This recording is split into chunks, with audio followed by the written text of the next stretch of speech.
제가 얼마 전에 회사 직원들이랑 얘기를 하는데 사무실에만 있으면 비타민 D가 모자라다는 얘기가 있어요. 그 비타민 D가 어떤 역할을 하고 꼭 필요한 건가요?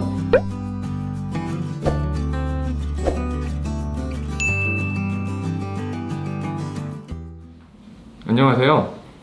비타민 D의 대표적인 역할은 혈중 칼슘과 인에 대한 농도를 조절하는 겁니다. 따라서 비타민 D가 부족한 경우에 대표적인 질환인 뼈 질환과 관련되어 있는 골연화증, 구루병 같은 것들을 일으킬 수 있는 걸로 되어 있고요. 중년 이후에서는 골다공증하고도 관련이 있는 걸로 되어 있습니다.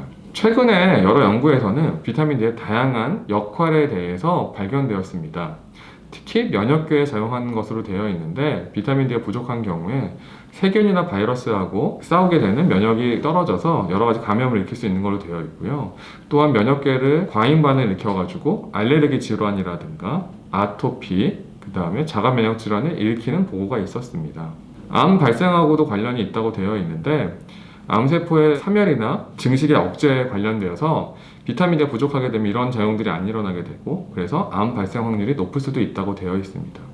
마지막으로 비타민 D는 지질대사에도 관여를 하는데 고지혈증, 고혈압, 당뇨 같은 것들도 유발할 수 있는 것으로 되어 있습니다. 그럼 이 비타민 D 합성 원리가 궁금합니다.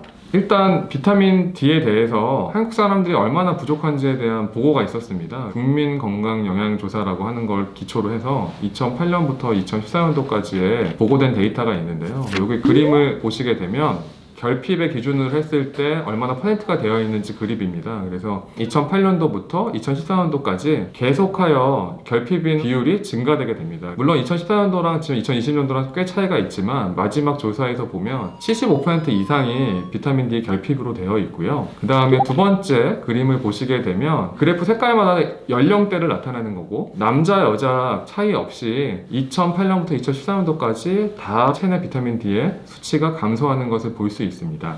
따라서 한국 사람들은 비타민 D가 부족하다는 것을 저희가 확인을 한 상태고 그러면 비타민 D는 어떻게 채워야 되는지에 대해서 설명을 좀 드리겠습니다. 비타민 D는 제일 잘 알려져 있는 게 햇볕을 많이 보게 되면 이제 합성할 수 있는 걸로 되어 있는데요. 보통 자외선 차단제가 없이 하루에 한 20분에서 30분 정도 야외 햇볕을 보게 되면 충분히 합성되는 것으로 되어 있습니다. 하지만 저도 그렇지만 대부분의 현대인들이 실내에서 생활하게 되고 보통 선크림을 바른다던가 혹은 자동차에서도 다 자외선 차단하는 서팅을 하기 때문에 실제적인 햇빛에 대한 노출이 적게 됩니다. 그래서 부족한 비타민 D를 다른 형태로 보충을 해야 되는데요. 일반적으로 식품이나 혹은 약으로 보충할 수 있습니다. 그래서 다음은 어떻게 보충하는 것이 좋은지 설명을 좀 드리겠습니다. 첫 번째로 식품으로 비타민 D를 섭취하는 것이 가장 좋습니다. 일반적으로 비타민 D의 함량이 풍부한 음식은 고등어, 청어, 연어, 참치 정어리와 같은 등푸른 생선이라고 알려져 있고요. 연어 한 토막, 고등어 한 토막 정도 섭취를 하게 되면 우리 일일 권장량의 한 절반 정도는 보충할 수 있다고 되어 있습니다. 그리고 좀 적긴 하지만 계란, 버섯, 우유 같은 거에도 소량의 비타민 D가 들어있다고 알려져 있습니다. 하지만 이렇게 우리가 균형 잡힌 식사를 하지 못하는 경우가 대부분이기 때문에 결국에는 약품에 의존해서 보충하게 됩니다. 대표적인 것들이 경구약, 주사약제들이 있습니다.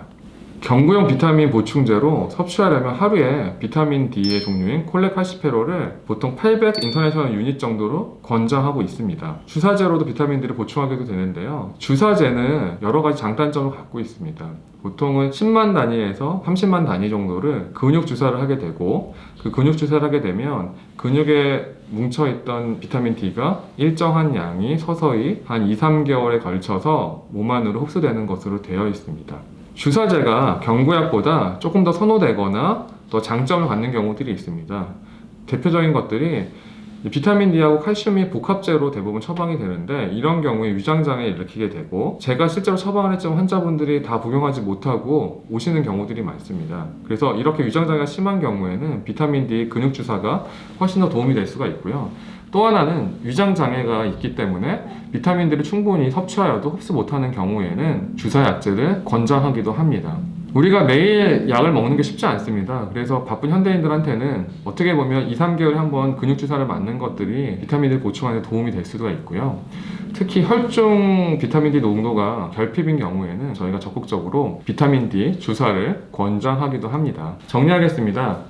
비타민 D는 식품이나 일광욕으로도 충분히 보충할 수 있는 영양 성분입니다. 하지만 바쁜 현대인들한테서는 실내 활동이 증가되고 균형 잡힌 식사를 못하는 경우에 비타민 D가 부족한 게 어쩔 수 없는 상황이고요. 경구약이나 주사제로 보충할 수가 있습니다. 경구약이 더 선호되긴 하지만 주사약제 같은 경우는 2에서 3개월에 한 번 정도 주사하면 되고, 소화장애가 있거나 위장장애가 있는 경우에 경구약을 섭취하기가 힘든 분들한테는 적극적으로 권장할 수 있겠습니다. 감사합니다.